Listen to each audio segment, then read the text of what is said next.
महादेव गंगणे पाटील यांच्या इशाऱ्यानंतर प्रशासनाला जाग. छत्रपती संभाजी महाराज चौक सुशोभीकरणाच्या कामाला सुरुवात.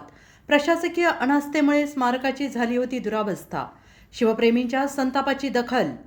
परळीतील छत्रपती संभाजी महाराज स्मारक परिसर गेल्या अनेक दिवसांपासून दुर्लक्षित होता. या विषयावर महादेव गंगणे पाटील यांनी आक्रमक पवित्रा घेत प्रशासनावर जोरदार टीका केली. एका महिन्याच्या आत सुशोभीकरण करू म्हणणाऱ्यांनी केवळ प्रसिद्धी मिळवली, पण प्रत्यक्ष कामाकडे पाठ फिरवली असा आरोप करत त्यांनी तीव्र आंदोलनाचा इशारा दिला. आणि या इशाऱ्याचा परिणाम असा झाला की प्रशासनाने तातडीने यंत्रणा हलवून स्मारकाच्या ठिकाणी कामाला सुरुवात केली आहे.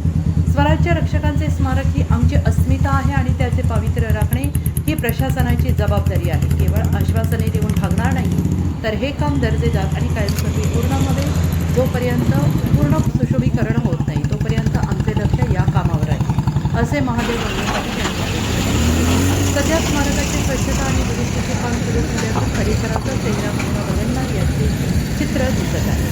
अतुल्य महाराष्ट्राच्या नवनवीन अपडेट्स पाहण्यासाठी चॅनेलला सबस्क्राईब, बातमीला लाईक आणि शेअर करा. उनको बोल रहे क्या?